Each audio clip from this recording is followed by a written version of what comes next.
Chapter 12. Frankie. Jude's steps crashed down the stairs early on Thursday morning, but I'm more than prepared this time. If he thinks a little intimidation will get me to back off, he's in for a rude awakening. I went all out this morning with a buffet spread after I noticed some of the leftovers from the past few days went missing from the fridge. He might refuse to eat my breakfast while it's hot, but his appetite eventually overpowers his resistance. The evidence points at him sneaking a plate when he knows I'm not around. I fidget with the corner of a square plate of fruit. The berries looked perfectly ripe, and when added to the pineapple I diced yesterday, their luscious color paints a tempting picture. A plate divided into sausage links and bacon strips sends tendrils of steam curling into the air. I also got up extra early to bake my favorite breakfast ever, a quiche. An elderly neighbor taught me the recipe when I was in high school. I used to make one on Sunday night to eat for breakfast every morning before school. The ingredients were fairly cheap, and it beat eating cold cereal. His footsteps stop short of the kitchen entry. I strain to hear his movements. This is a routine of his that I've picked up on, the way he pauses before coming into a room. This ritual is at odds with the confidence he normally exudes. I watch the opening, waiting for him to appear. Morning, he grunts, clearly resigned to finding me up cooking. The sleepy rasp in his voice sends tingles up my spine. I try not to stare too long, but it's hard when he comes down dressed in his pajamas. He gave up slipping on his jeans after the first day. The soft-looking cotton pants hang low from his hips, drawing my gaze. Good morning, I greet his lower half. Oh God, is he hard? Those sweatpants are doing the Lord's work this morning, highlighting his package. Generous if the bulge is anything to judge by. He's either sporting the remnants of morning wood, or he's just that big. Not that I would have anything else to compare it to. I've never seen a penis that wasn't encased in fabric on the front of a men's underwear package. For Christ's sake, Frankie, stop looking at his junk. What's for breakfast? His gravelly voice draws my eyes upward, but not before I trace a slow path up his cotton-covered torso. The hem rises just enough to peek at his abs as he rubs his eyes and reaches back to scratch his neck. My cheeks flush in embarrassment. If he caught me ogling, I'd never be able to face him again. I'd have to leave town, maybe even the state. So flustered by my peeping, I hardly notice his amenable question regarding my breakfast spread. I wave my hands chaotically over the plates in front of us. Help yourself, I blurt out.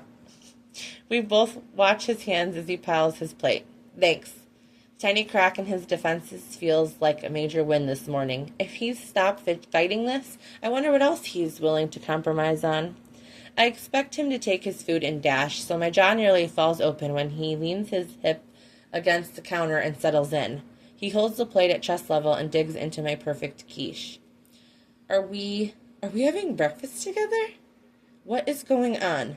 The uncertainty spurs my pulse into chaotic beats. Not wanting to disturb the newfound peace, I quietly pick up the second dish and serve myself a moderate helping. Mine is about half the size of Jude's plate, but still plenty of food. I set my breakfast on the island and pop a blueberry into my mouth. It's good. He swallows and dives back in. I nearly choke. Thank you. We eat in silence. Jude studies his plate, and I sneak glances at him. My skin prickles as I wait for a sharpened barb to come out of his mouth. It never does. I'd fill the silence with my habitual rambling, but I'm too tired and stunned to speak more than a few words. With one final clink of his fork against the ceramic, he crosses the room and deposits the dish into the dishwasher. Meet me outside in half an hour. We're taking the dogs on a walk. Wear boots. Before I can unstick my tongue from the roof of my mouth, he leaves the room.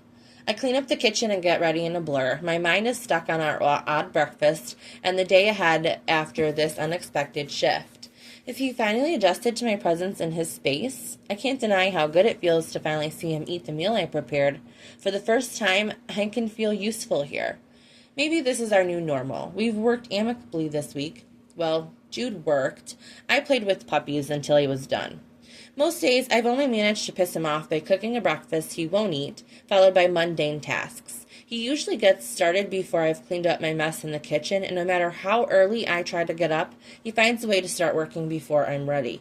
Then I spend time wandering around the sanctuary looking for him, only for him to be finished with whatever he was working on by the time I do track him down. He's taken me into town twice for supplies and once to bring a dog to his sister's vet clinic. By the time early afternoon rolls around each day, he tells me I can go back to the house. If working for Jude is truly a job, it's the easiest one I've ever done.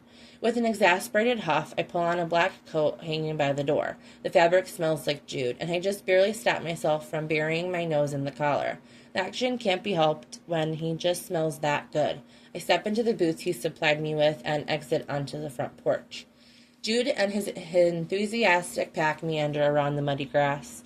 At the sound of the door opening, he turns to find me. Come on, I'll give you a tour of our walking trails. He waits patiently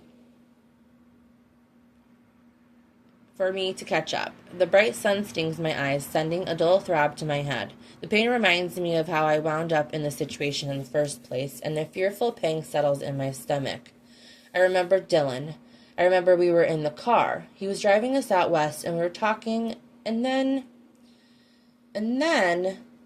I frown. An image of leafless trees and towering pines flashes through my mind, the browns and greens disordered as the car passes quickly by. Open stretches of land separated by dense forests. A fence? Patchy snow yet to melt from the spring temperatures. Pain. Frankie? Jude's voice breaks through the spiral. Are you okay? The simple phrase sends tears to my waterline. Oh fuck, I might actually cry.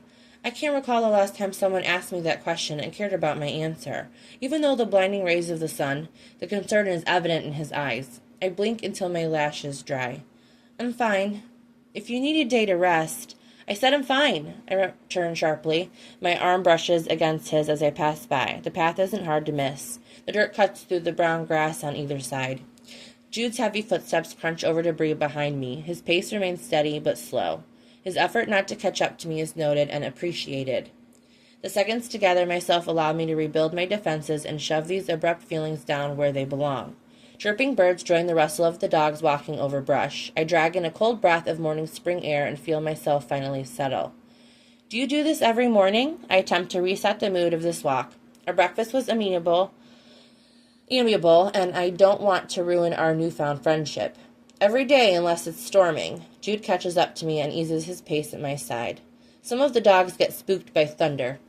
I can imagine it's too enjoyable being out in the rain either. Some of them love it. Ash and Toyota can't get enough of the cold days. Ramona, on the other hand, won't step outside if it's colder than 40 degrees. I smile, thinking of the sweet fluffy dog who shares my bed at night. I'd love to see that sometime. Only if you bathe her after. I hold my purple cast arm between us. Then let's hope there isn't a storm for a little while. I can't get this wet. Jude's attention drops to my cast. His lips roll together tightly, blanching the skin before he looks away. Yeah. As I lower my arm, our hands brush together. The warmth of his knuckles teases mine. My breath catches. The contact sends an electric sizzle across my broken bone. What would happen if I didn't pull my hand away? What would happen if I moved it closer? Heat spreads across my abdomen, pulling low between my hips, mirroringly the thought. There's a pond up ahead. Jude points across some land extending beyond the trail, his voice rough. We'll go right instead, but I like to let the dogs swim in the summer. Do you swim with them?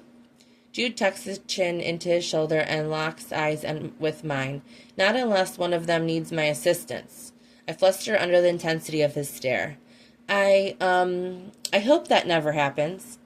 Hasn't yet. He whistles sharply.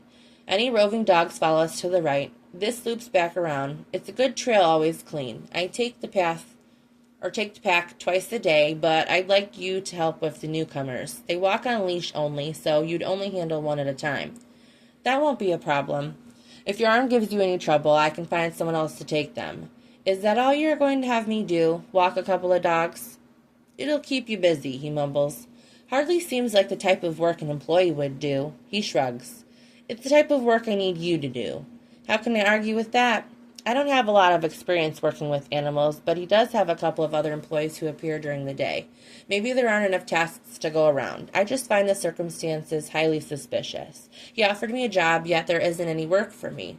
I take in the scenery, the recognizable yet unfamiliar forest, and laugh beneath my breath. What's funny? It's nothing. I just feel silly. I thought I was lost in these same deep, dark woods. You were lost. I know. I wave my hand between us. But if I had pushed a little farther, I would have walked right to your house. His warm palm wraps around my elbow, yanking me to an abrupt stop. His dark brows snap together on his forehead, and his expression turns intense. You were lost. I flit my gaze between his silver eyes, not understanding his meaning. My dogs never wander off. Ever.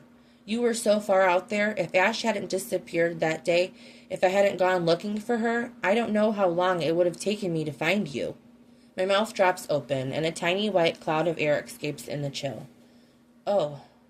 Yeah, he mutters darkly. His eyes clouded with concern search mine. My chest tenses at his troubled expression. He thinks I was really in danger, and he looks pissed about it. I'm not sure what to do with this information. I'm glad you found me, I say quietly and fidget with the sleeves of my coat. Me too. The admission illuminates the connection between us until Jude breaks it. With another whistle, he sets off around the loop. I give him a moment alone before I catch up. We're going out tomorrow, he says. We are? Just ahead, the trees break and the trail opens into the grassy lawn. It's probably beautiful in the summer after rain when the green is at its brightest. 6 o'clock. You've been cooped up at the sanctuary too long. I'll buy you dinner to celebrate your first week on the job. Dinner? With Jude? Outside the sanctuary. He's barely tolerated having breakfast with me. This could either be a step in the right direction, or an absolute disaster.